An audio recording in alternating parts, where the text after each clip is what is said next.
Hello guys, Crispy here and welcome back to another Sunday video. In this one, my friends, we're gonna be testing something a little bit smaller than usual.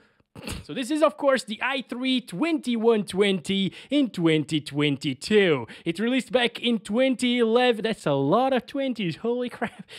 This CPU is 11 years old. It's from the second generation of Intel Core i-series CPUs. Sandy Bridge, very well regarded because it was a massive jump in performance compared to like the previous generation, the first gen, of course, and especially compared to the AMD stuff that was present at the time. I'm not sure if you can see, but it should say i3-2120 somewhere around there. It's a 3.3 gigahertz processor, 2 cores, 4 threads, like all of the i3s from like 7th generation and lower or older. It's a 65-watt CPU, and compared to the CPUs today, we got, for example, the Ryzen 7 5700G with the same TDP that I tested last week, actually, and that's an 8-core with 16 threads. This is a dual core with 4 threads, but of course it's 11 years old. And here it is. This is the best part. It has Intel HD 2000 graphics, which thankfully we are not gonna test in this video. Of course, we're testing the CPU performance, so we want to pair it with a higher end GPU. So I initially was gonna pair it with the 3080 Ti. Oh, what a gorgeous GPU. Did I scratch it, actually? Oh, God, no. So I thought of pairing the little i3 with the 3080 Ti first, which is, of course, insane, but it's for CPU testing, so it's okay. But the problem is, something like a GTX 1080 Ti will actually get more FPS with a CPU like this, even though the CPU will be running at like 99% all of the time with both GPUs and will be the definite bottleneck in the system. So let's put the little i3-2120 in the system and see it playing some games, shall we? It's desktop time, and it's quite funny to see GTX 1080 Ti coupled with a second-gen i3. Yeah. Let's go over to the right here. You can check out all of the CPU specs. 65 watts, as I told you, Sandy Bridge, 32 nanometers, 2 cores, 4 threads, 3.3 gigahertz, and the memory that we're using is DDR3, 16 gigabytes in dual channel, 1333 megahertz, because the CPU doesn't support any higher frequencies than that. All right, first up we got Forza Horizon 5 at 1080p using the high settings preset. And of course, for the 1080 Ti, this is pretty easy to run. But for our little i3, it just can't do anything. Look at this. I can't even start counting the okay, finally it worked. All right. Okay, it's not good. It is definitely not good, guys. Tons of stuttering, 100% CPU utilization. Let's try to go to the city because that's where things become really intensive. Right now, ooh, things are starting to disappear. Okay, low streaming bandwidth. Oh, it stopped. It just stopped. What? Okay. Oh my God. All right, we're good. We're kind of good, I guess. So I guess, oh, there we go.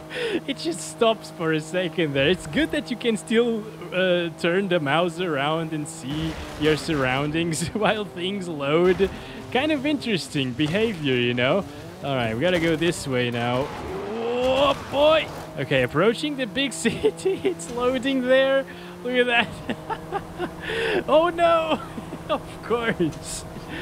Of course, what was I expecting? Jesus, dude!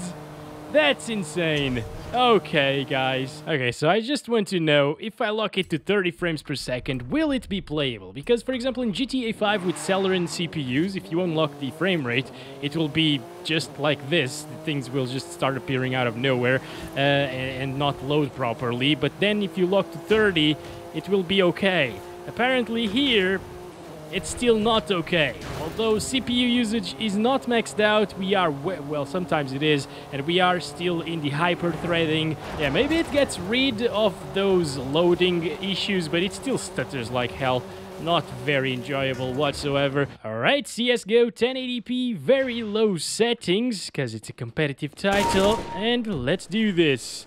We killed a... Okay, interesting. Right, let's start counting our FPS as well. This seems to be pretty playable, especially because we're not GPU bound, so there is no input lag here, aside from the input lag from the FPS that we're getting themselves. Alright, here we go. Let's play this properly! Wasn't expecting that one to be there, honestly. There we go, we got him again. That name, though. What are you doing there? It's my AFK. No, stutters, don't like that. So it's a little bit stuttery. Okay, it's a little bit stuttery from what I'm seeing, guys. But that's probably just because of the deathmatch itself. It tends to stutter a little bit in this game mode, and not too much in the normal competitive modes. That's fine, I guess. Leave me alone, dude. Okay, we good. I'm just concentrating a little bit here, guys.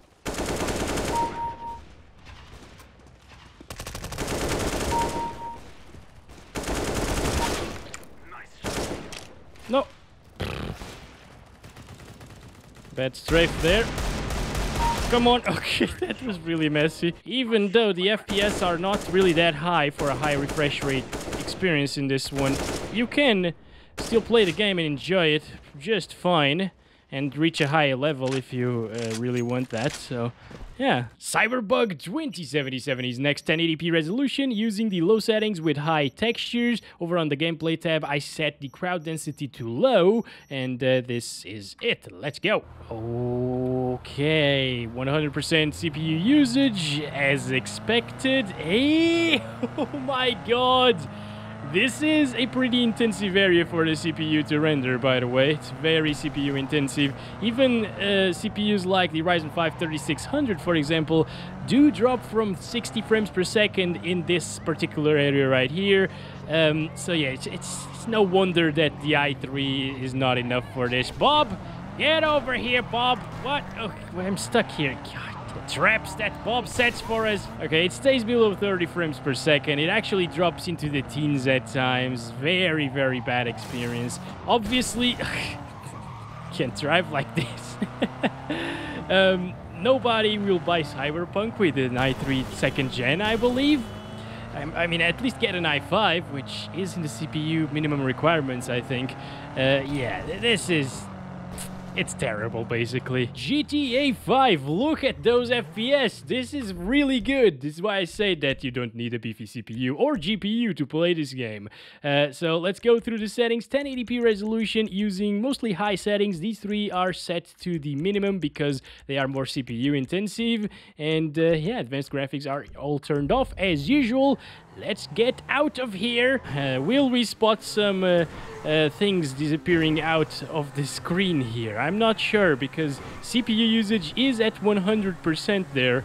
So it might, yeah, it's starting to stutter a little bit. You might want to lock your FPS to like 40 or so. It shouldn't really drop from 40, so 40 is a safe bet. Yeah, it's a little bit worse than what I was expecting in terms of stability, honestly. But that was a massive stutter there.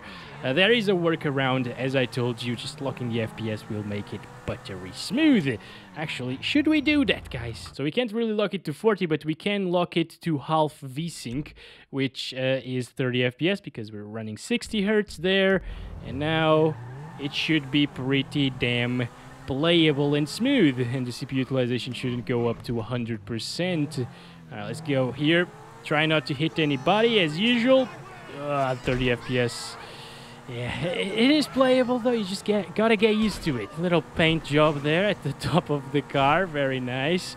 And as you can see, it's buttery smooth now. This isn't really a very intensive area for the CPU to render, but it's not really stuttery, so that's great. Oh, damn. Okay, that was a side flip.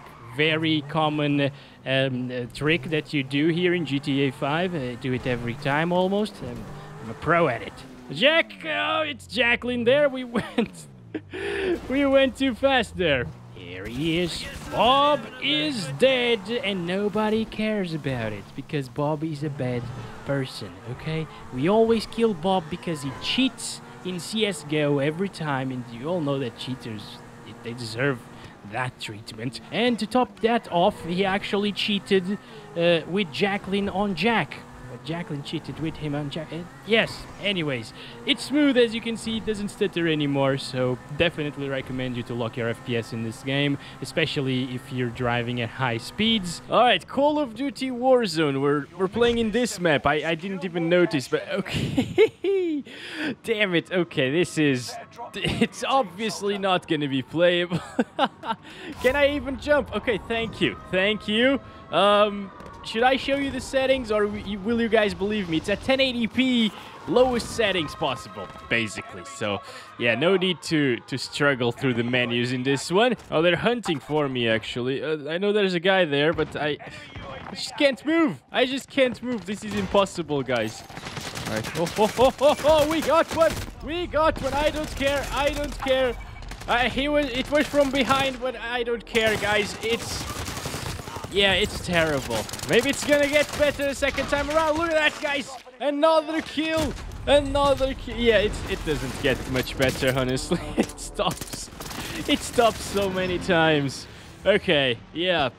Warzone is obviously a bad idea. Now we're playing Elden Ring at the 1080p resolution using low settings, and this is actually a little bit CPU intensive, especially like for Ryzen 1000 and 2000 series. I've heard a lot of people having trouble with this game, getting like down to 30 frames per second at times because of the CPU. So I'm not expecting great things. Okay, at least everything loaded, so that's something there. And it's running like crap, basically. Yeah, it looks kind of bad on low settings, honestly, and it doesn't even reach 30 frames per second. Although it is okay, because it's an 11-year-old i3 CPU, so can't really expect much. It's the fact that it actually launches Elden Ring and runs it without much stuttering is actually little bit impressive.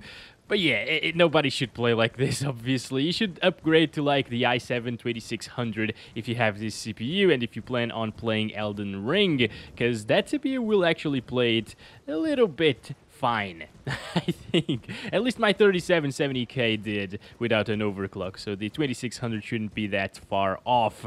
All right, here we go. We're here, guys. Oh boy. Okay, it's kind of terrible. Oh, tons of fire, and we're dead. Down to 15 frames per second there. Oh yes, it's Valorant time, guys. It's Valorant time.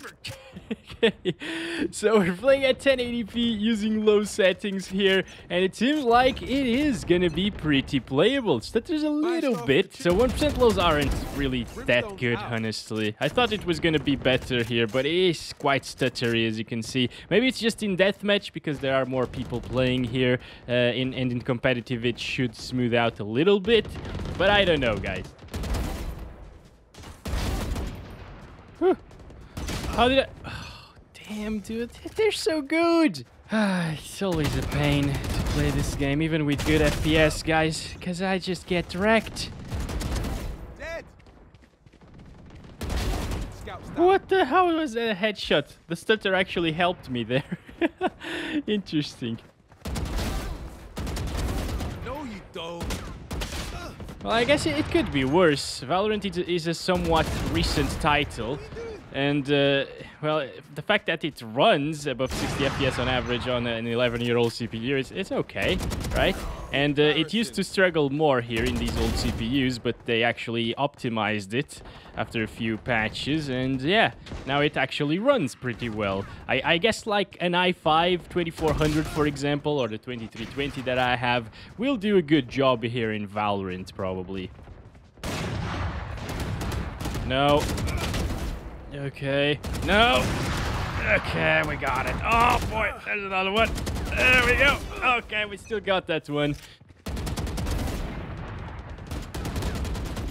No. Okay. Okay. I want them kills. Can we get second place, guys? Can we? Damn it. Second place, second place, second place. No! Apex Legends, 1080p, lowest settings, and... Oh. Okay, well, it could be worse, actually. It's really stuttery, though. Look at that frame time. I don't think anybody else is dropping here in the waterfall area, so that's great. This is more of a GPU-intensive area, by the way. And it's like Valorant, basically. It feels responsive, but it's really, really stuttery. This is way more stuttery than Valorant, though. Yeah, 1% lows reflect that, 28 there. Almost 69 FPS average, but I don't think we're gonna get that in this area, because it's dropping FPS by a little bit. So this seems to be a little bit more CPU intensive, yeah. Let's just throw an ultimate, see how far the FPS will drop inside of the explosions. Let's see. Okay, come on. All right, doesn't really drop much. It does drop a little bit. So these are also a little bit CPU intensive as well as GPU intensive. There's one there. Two of them. Oh, this is bad. Okay, let's throw smoke and get out of here. Ooh, right. Come on. Come on. Let's go. Oh, behind. No, not from behind. No, no, not from behind. Please. Not. Come on. Where is he? Where is the bastard? There he is. Let's go. Ah. Too stuttery by the end of it there. Minecraft Java Edition Best in Class is next. I know this is not part of the title. We're running it with Optifine version 1.18.2 using the high settings, 8 render distance, chunks there, 1080p resolution as well. And let me, oh gosh, I'm lost here. So many settings in this game. So this is it. If you want to take a look. No shaders. Taking a little bit longer than usual here to load a game. I'm creating a new world though, so that might be it. I don't know. Yeah, usually this takes like 2 seconds or 3 seconds or so, but not today. Hey, we're here. Oh my god, the FOV is so narrow. I hate it so much. Damn it. There we go. Okay, let's set it to 100. Oh, save it. Ah, it literally stops at times. Oh my god, look at that frame time graph. That is insane. It's insane how this game is so poorly optimized, dude. Holy crap. It is not playable here. Let's lower the chunks, I guess, like to 5 maybe? Okay, it should be a little bit better now. Yes, it is. Getting way higher FPS, but CPU usage is still at 100%. Oh, look, roaches are here. How's it going, friends? Oh my god, it's so terrible sometimes. Okay, it's crazy how broken Minecraft is in terms of optimization. I mean, we're getting 200 FPS, but since the game has to render all of the chunks around us, you get those massive stutters, and it's completely awful and unplayable, and it makes for a truly terrible experience, honestly. I would much rather have like 30 FPS locked than 300 with these stuttering issues, honestly. However, if you are just walking around, it's okay. It gets a little bit better, and since the chunks have loaded already around us, it's not too bad anymore. It still stutters though. Yeah, extremely high FPS. Sometimes it reaches 400s with an i3-2120. That's crazy. I thought you actually needed a beefy CPU to achieve those frames. Of course, you need a beefy CPU to achieve those frames consistently without stuttering. But still, that's a little bit impressive here, coming from this CPU. Red Dead Redemption 2 now at 1080p using the balanced preset here. As you can see, it's like on medium to high settings, I think. It is barely at... Oh god, that is motion blur. Oh my god, no! No, it dropped so much. What the hell? I actually thought this was gonna be okay. I'm gonna lower it down to low. I don't think it will make a difference though, but let's see. All right, what the hell? Okay, it took a while there for it to load, but it is still the same thing as expected, honestly, because whenever you are CPU bound, it doesn't really matter what graphic settings you utilize, unless there is like a super CPU intensive setting, which there usually isn't in most games. Yeah, it's... Bob, shut up! There we go. Oh, what the Bob is trying to go invisible. It's his next trick in the book. Look at that. So he can live without getting killed by us every single time.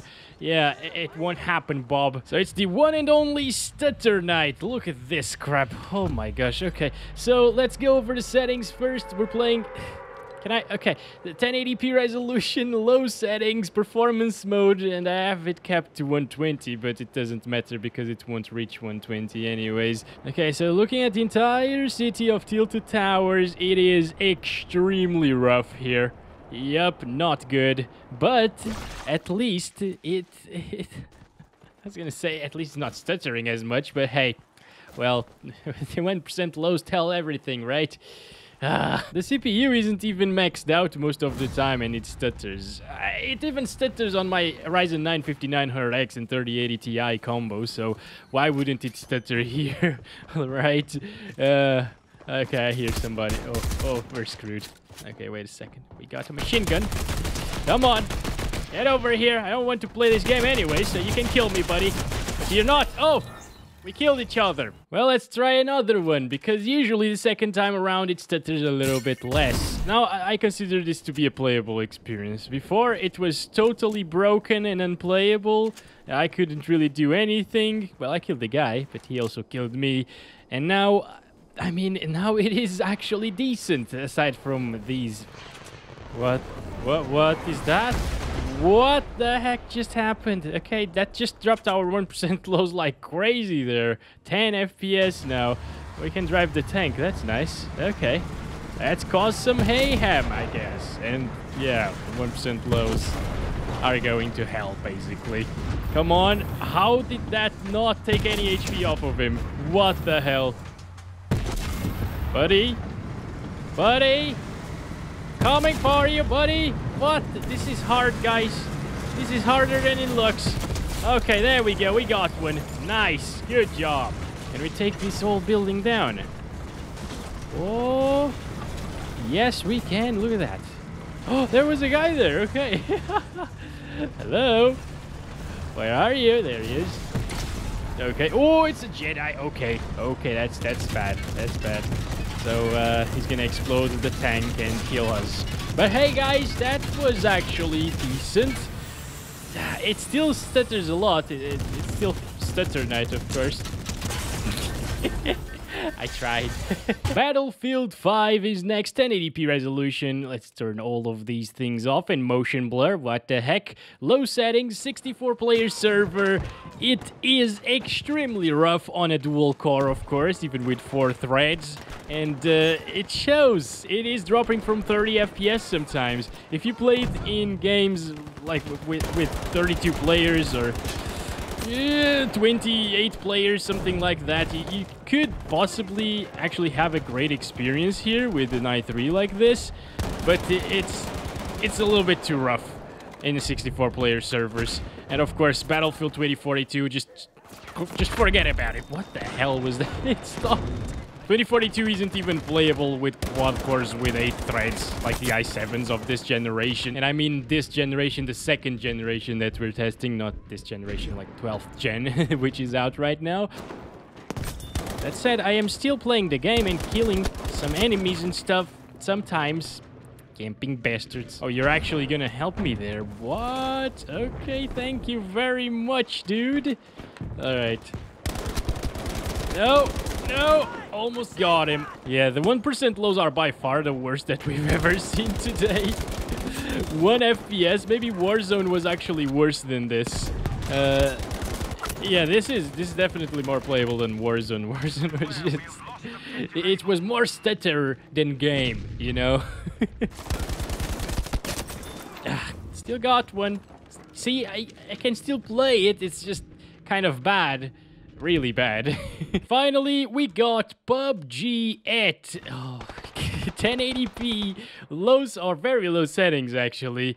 Oh my gosh, it's so stuttery, guys. A few years ago, you could play PUBG on an i3 2100 or 2120. Those are basically the same CPU, by the way. it's so terrible, actually. This is also Team Deathmatch, not the Battle Royale. It has less players in the server, but... But everybody is crammed into a smaller space, so it's also pretty intensive, I believe. It's getting a little bit better at times, actually. Maybe it was only loading everything at first, like in Fortnite, for example. And now it's a bit better. I don't know, there's one here. There we go. Nice. Oh, no, two of them. Maybe not, guys. Maybe it's just this area right here that's completely broken in terms of CPU performance. It's just way more intensive. Yeah, so PUBG isn't really a go, I believe. We're behind them, guys. We're behind them. One down. Another one down. Look at this. Look at this. Just gonna reload here. Nope, never mind. Yeah, I'm done with that. I hate it. Although the averages are good at 40, and they indicate kind of a playable experience, the 1% lows, nope, 6 there. And it's conclusion time. Do I recommend the i3 2120 in 2022?